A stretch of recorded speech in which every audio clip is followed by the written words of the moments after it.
Kung may isang bagay na matagal nang hindi sinasabi sa mundo ng modernong pakikipag-date at ito ang dahilan kung bakit ang ilang lalaki kahit hindi maingay ay hindi malimutan. Sa panahon ngayon, halos lahat ay may pinapakitang persona sa social media, sa trabaho, pati sa pakikipag-date. Parang bawat tao ay may sinusunod na script. Kapag nakilala mo ang isang tao, madalas hindi mo alam kung siya ba talaga yon o isa lang sa maraming mukha na kailangan niyang isuot para tanggapin ng lipunan.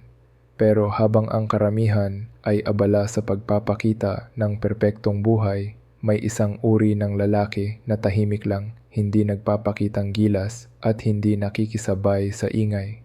At kakaiba, kahit hindi niya hinahabol ang spotlight, siya pa ang nagiiwan ng pinakamatinding epekto. Ito ang lalaki na tinatawag ng marami bilang Sigma, hindi dahil may pinapatunayan siya, kundi dahil siya mismo ang patunay. At sa likod ng katahimikan niya, may mga katangiang hindi agad nakikita pero ramdam mo kapag kaharap mo na siya. At dito nagsisimula ang tunay na dahilan kung bakit hindi ito maipaliwanag ng maraming kababaihan. Kung bakit sila naakit sa uri ng lalaking hindi humihingi ng atensyon pero nagiging sentro ng kwento. Sa video na ito, hahatiin natin ang mga dahilan kung bakit nakakaakit ang isang Sigma. Hindi dahil sa stereotype, hindi dahil uso, kundi dahil ito ang tunay na dinamiko sa likod ng sikolohiya ng tao, lalo na sa relasyon.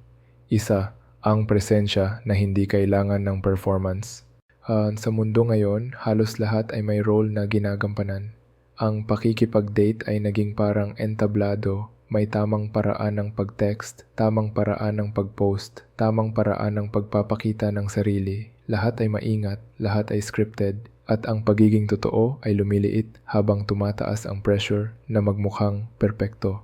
Dito nangingibabaw ang Sigma, hindi niya sinusubukang maging iba. Wala siyang pinopormang karakter, hindi siya sumasayaw sa inaasahan ng iba. Ang ipinapakita niya ay ang taong talaga siya at hindi dahil gusto niyang mag-stand out kundi dahil hindi niya kayang maging hindi totoo.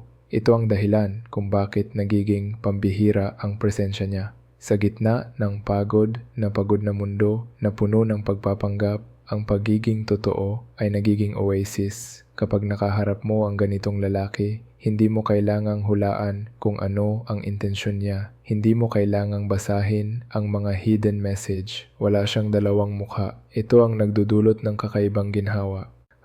Kapag ang lalaki ay hindi naglalaro ng persona, nagiging ligtas pumasok sa tunay na koneksyon. Ang babae ay hindi kinakailangang magpanggap din. Hindi na niya kailangang maging on guard. Ang simpleng presensya ng lalaki ay nagiging pahinga mula sa mundong puno ng pagpapaganda at pagkukunwari. At ito, isang lalaking hindi nag-a-adjust para magustuhan ay nagiging higit pang kaakit-akit kaysa sa mga lalaking abala sa pagpapakita ng confidence na hindi naman totoo. Ang pagiging totoo ay hindi lang nakakapresko, nakakahumaling ito dahil sa huli ang hinahanap ng tao ay hindi perpektong partner. Hinahanap nila ay totoong tao. Dalawa, ang emotional na kalayaan na nagbibigay ng tunay na seguridad. Sa maraming modernong relasyon, may isang pattern na madalas hindi napapansin. Ang pagiging masyadong umaasa sa partner. Maraming lalaki ang naghahanap ng relasyon, hindi dahil handa silang magmahal, kundi dahil kailangan nila ng someone na magpupuno sa mga kulang nila, kumpiyansa, direksyon o emosyonal na kontrol. At kapag ganito ang pundasyon, nagiging mabigat ang relasyon para sa babae. Para siyang nagiging tagapag-ayos, tagapagligtas, o taga-suporta ng isang taong hindi pa buo. Ito ang pagkakaibang malinaw na malinaw kapag Sigma ang kaharap. Ang Sigma ay hindi pumapasok sa relasyon para maghanap ng kulang. Hindi niya kailangan ng babae para masabi na sapat siya. Hindi siya naghahanap ng tagapag-ayos ng emosyon niya. At hindi niya ginagamit ang relasyon bilang patunay na may halaga siya. Ang dahilan, may sariling paa siyang matagal nang kaya siyang buhatin. Ito ang emosyonal na kalayaang hindi mapeke.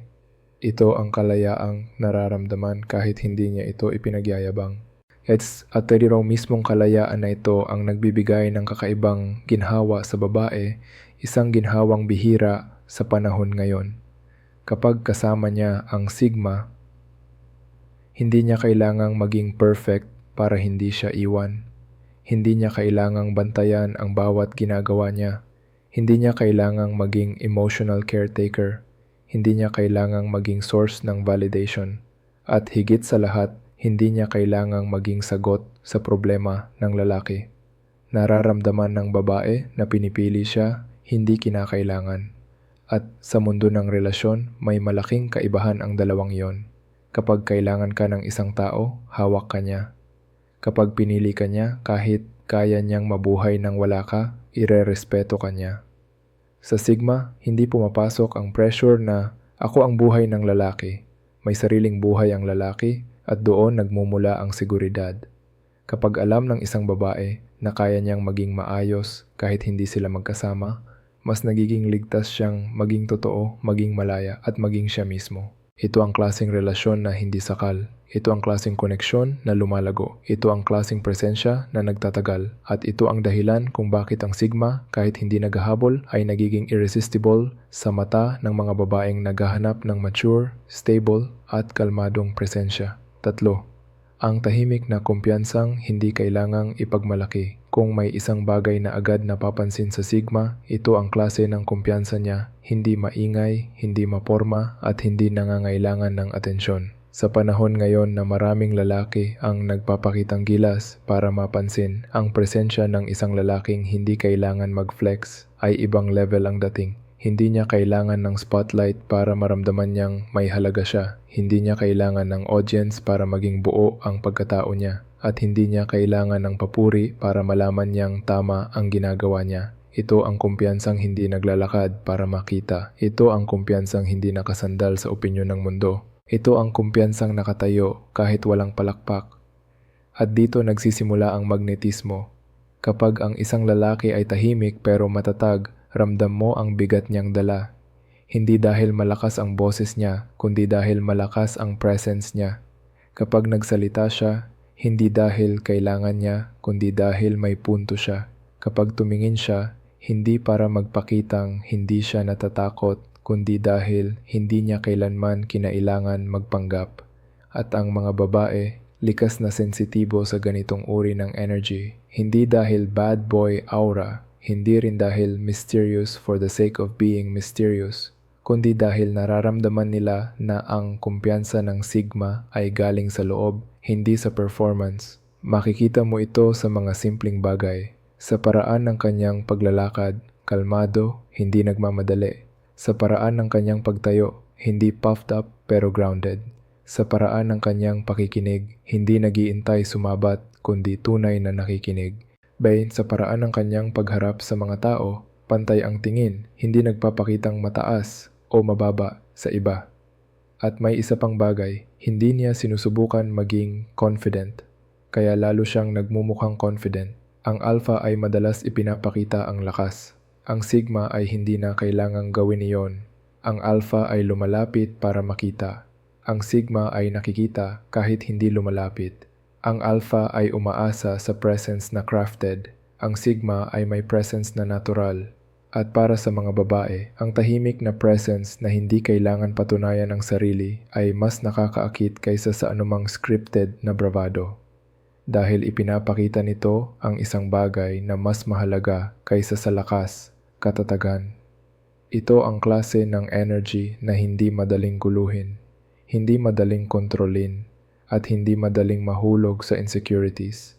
At kapag ang isang babae ay nakakita ng lalaking hindi natitinag ng pressure, hindi nahuhulog sa ingay, at hindi nagpapadala sa validation, naiiba ang dating.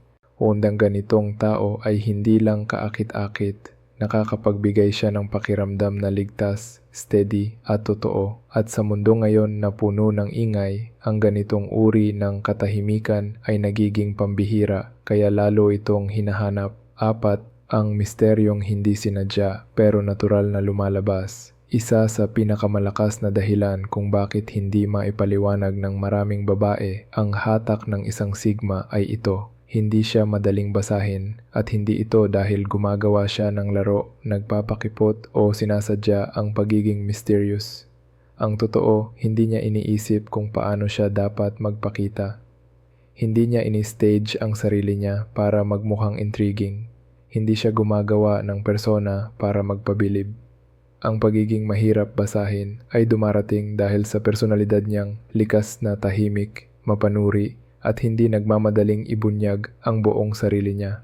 Sa mundo ngayon na halos lahat ay nagmamadaling mag-share ng damdamin, ng problema, ng opinyon, ng buhay nila online, ang isang lalaking kalmado, nag-iingat at nagtatago ng ilang bahagi ng sarili niya ay nagiging palaisipan at ang utak ng tao likas na naaakit sa mga bagay na hindi agad nakukuha. Hindi siya predictable, hindi siya one-dimensional, hindi siya open book sa unang tingin. At ang mga babae, lalo na yung may malalim na pag-iisip, ay natural na naaakit sa mga lalaking may layers.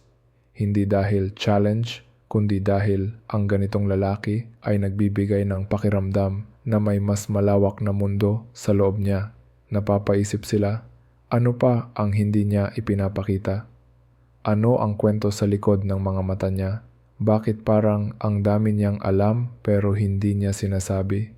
Ano ang bagay na bumubuo sa kanya? At sa bawat unti-unting pagbubukas ng lalaki, mas lumalalim ang koneksyon. Hindi biglaan, hindi pa bigla-bigla, kundi dahan-dahan, parang pag-unlock ng kwento na matagal nang nakasara. Ang mga sigma ay hindi takot sa katahimikan at dito sila naiiba. Habang ang ibang lalaki ay hindi mapakali kapag walang usapan, ang sigma ay kampante. Habang ang iba ay nagsasalita para mapuno ang espasyo, ang sigma ay nanonood, nagmamasid, umuunawa. Habang ang iba ay ipinapakita agad ang buong personality nila, ang sigma ay naglalakad ng may sariling ritmo. Ang resulta, mas nagiging memorable ang bawat interaction niya. Ang kanyang mga sagot ay hindi bara-bara. Ang kanyang mga obserbasyon ay may lalim.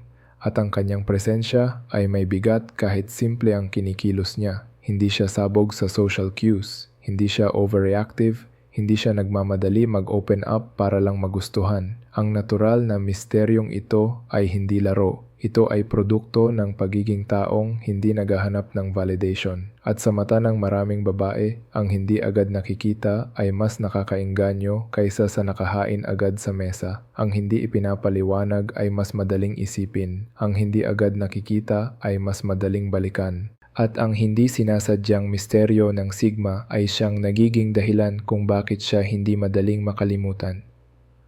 5. Ang integridad na nagbibigay ng tiwala at tunay na emotional safety.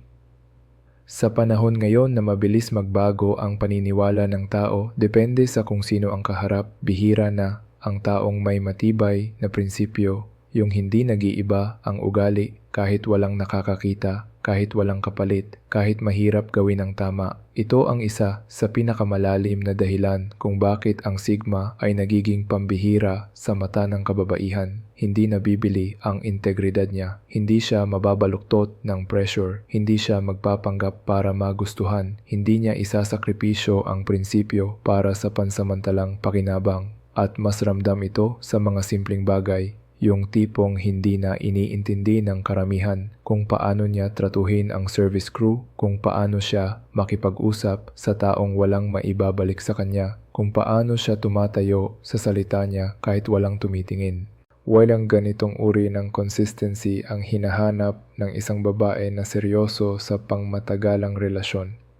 Hindi dahil perpekto ang sigma, kundi dahil totoo siya. Kung ano ang paniniwala niya, ipinapakita niya. Kung ano ang sinabi niya, tinutupad niya. At dito pumapasok ang isa pang bagay. Ang sigma ay tapat hindi dahil takot siyang mahuli. Tapat siya dahil ang panlilinlang ay hindi parte ng pagkatao niya. Hindi niya kayang gumamit ng tao. Hindi niya kayang manloko para lang mapanatili ang relasyon. Hindi niya kayang gawing laro ang tiwala ng kahit sino. At ito ang integridad na nagbibigay ng napakalalim na emotional safety sa babae. Kapag may kasama siyang ganitong lalaki, hindi siya nangangamba na may iba. Hindi siya nag-aalala kung totoo ba ang sinasabi nito. Hindi niya kailangang manghula ng motibo. Hindi niya kailangang bantayan ang kilos ng lalaki. Hindi niya kailangang maging perfect para manatili itong tapat. Ang tiwala ay hindi hinihingi. Ang tiwala ay nakikita sa gawa, sa salita, sa pagkilos. At dito nagiging kakaiba ang Sigma. Hindi niya kailangang ipangako ang honesty, ipinapakita niya ito sa paraan ng pamumuhay niya. Sa isang mundo ng mabilis na relasyon at mababaw na intensyon, ang integridad ay nagiging oasis. At ang lalaking may matibay na moral compass, hindi dahil uso kundi dahil iyon talaga siya, ay nagiging matatag na pundasyon para sa isang koneksyong may lalim, respeto at katatagan. Sa isang babae, ang presensyang may integridad ay katumbas ng isang relasyong pwede niyang pasukin ng may buong tiwala. Hindi dahil walang panganib, kundi dahil alam niyang hindi siya pababayaan. Ang Sigma ay hindi perpekto pero totoo. At ang pagiging totoo sa henerasyong ito ay isa sa pinakamataas na anyo ng attractive. 6. Ang mutual autonomy, kalayaang nagpapatibay sa relasyon. Isa sa pinakamalalim na dahilan kung bakit nagiging matatag ang koneksyon ng isang babae sa isang Sigma ay ito. Hindi niya sinasakal ang mundo ng babae. Hindi niya sinusubukang kontrolin, ikulong o gawing extension ng sarili niya ang partner niya. Alam niya ang totoong sekreto ng malusog na relasyon. Dalawang taong buo, hindi dalawang kalahating desperadong naghahanap ng isa't isa para mabuo. Sa maraming relasyon ngayon, kadalasan ganito ang problema. Isa ang nagiging sobrang dependent. Isa ang laging naghihintay ng oras, ng atensyon, ng reassurance. Isa ang nagkakaroon ng selos dahil wala siyang sariling buhay. Ang Sigma, ibang klaseng enerhiya. Hindi niya gusto ang relasyon na parang hawlang inuupuan ninyong dalawa. Mas gusto niya ang relasyon na parang daan, magkasabay, pero hindi magkadikit ang paa. Malaya, pero magkasama. May sariling mundo, pero pinipiling bumalik sa isa't isa. Ang lalaki kasing hindi secure sa sarili, laging naghahanap ng kontrol.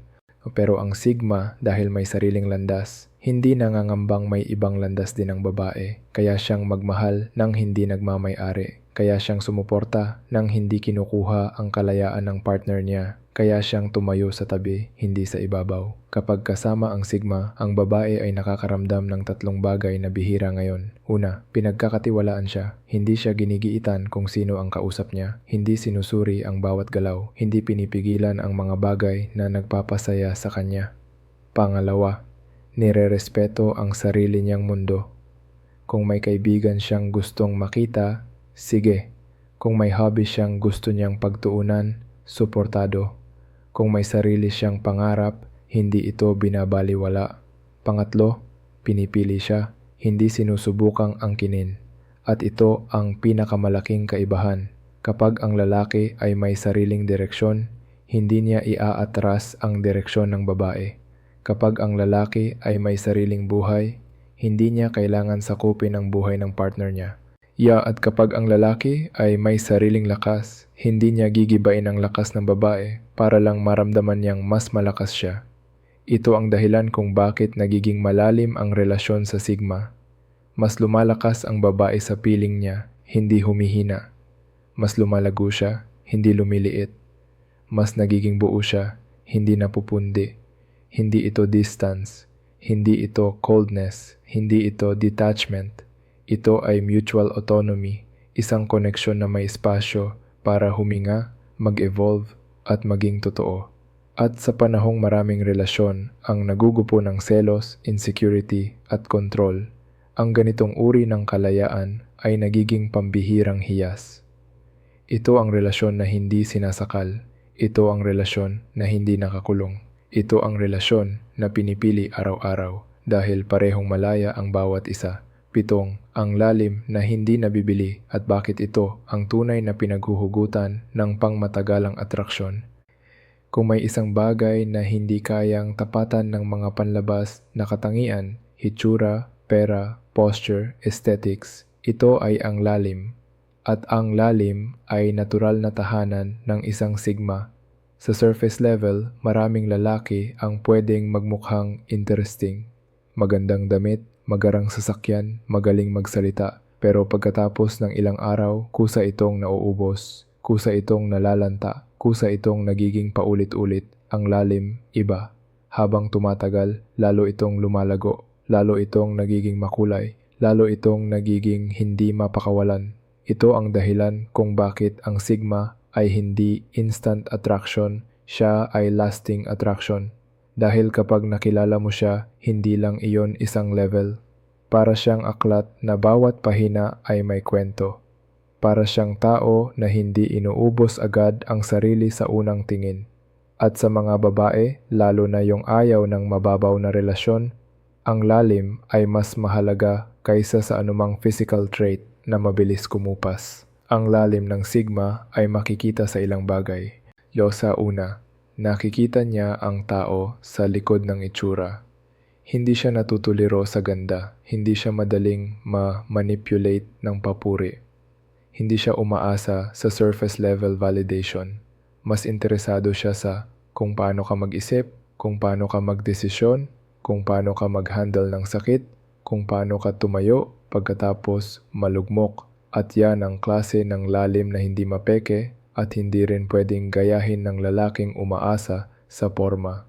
Pangalawa, ang mga usapan niya ay may direksyon. Hindi siya nagtatapo ng energy sa walang kwenta. Hindi niya kailangan maging madaldal para maging meaningful. Kapag nagsalita siya, may bigat. Kapag nakinig siya, may intensyon. At kapag nagtanong siya, ramdam mong hindi iyon small talk, isa iyong pag-unawa. Pangatlo, hindi siya umaasa sa dami ng naririnig, kundi sa bigat ng natututunan. Kaya niyang pakinggan ng hindi nag-i-interject. Kaya niyang magbigay ng insight na hindi galing sa ego. Kaya niyang magbukas ng tema na hindi mo pa naisip. At para sa maraming babae, ang ganitong lalim ay nagbibigay ng kakaibang pakiramdam. Nakikita ako nitong tao, hindi dahil maganda siya, hindi dahil sexy siya, hindi dahil popular siya, kundi dahil tao siyang may laman. Pang-apat, hindi nawawala ang value niya kahit magbago ang panahon, habang ang attraction ng karamihan ay nakadepende sa edad, status at hitsura, ang sigma ay nagiging mas attractive habang tumatanda. Dahil ang tunay na yaman niya ay nasa kanyang karanasan, kanyang pananaw, kanyang prinsipyo, kanyang pag-unawa sa mundo. Ito ang mga bagay na hindi kumukupas. Ito ang mga bagay na hindi kayang bilhin. Ito ang mga bagay na hindi basta nakukuha ng sinuman. Kaya kahit tahimik siya, nararamdaman. Kahit hindi siya naghahabol, hinahanap. At kahit hindi siya nagpapakita, hindi nakakalimutan.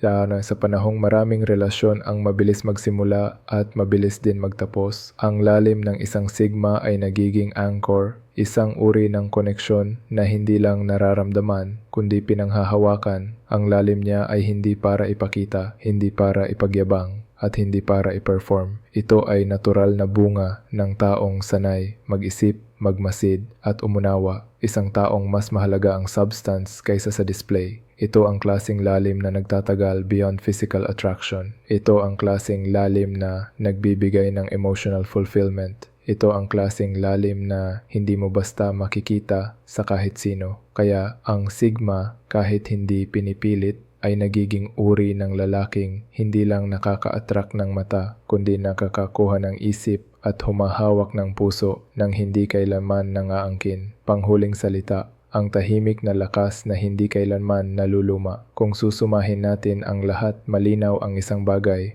Ito ang dahilan kung bakit maraming babae ang naaakit sa sigma ay hindi dahil sa hype, hindi dahil sa stereotype, at hindi dahil sa image.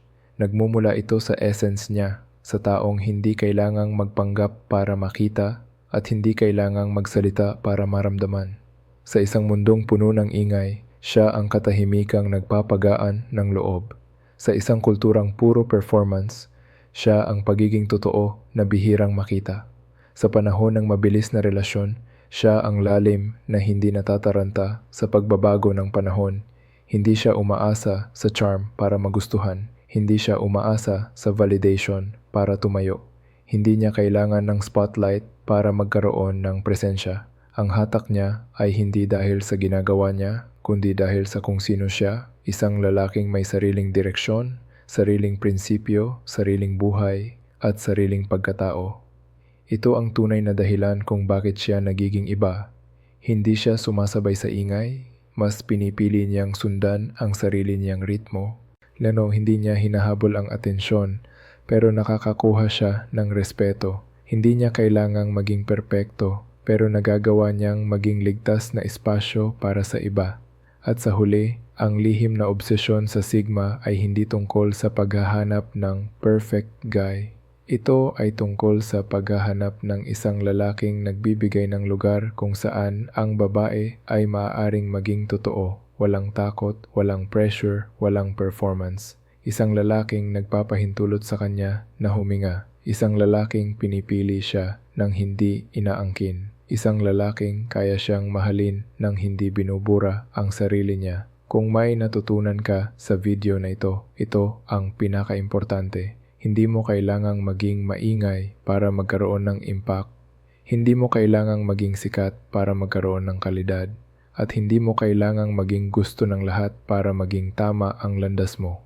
Ang halaga ng isang tao ay hindi nakikita sa ingay na kaya niyang likhain, kundi sa tahimik na epekto na iniiwan niya sa mundo. Kung gusto mong mas maintindihan pa ang mindset, prinsipyo at relational intelligence ng mga Sigma, maaari mong panoorin ang susunod naming content.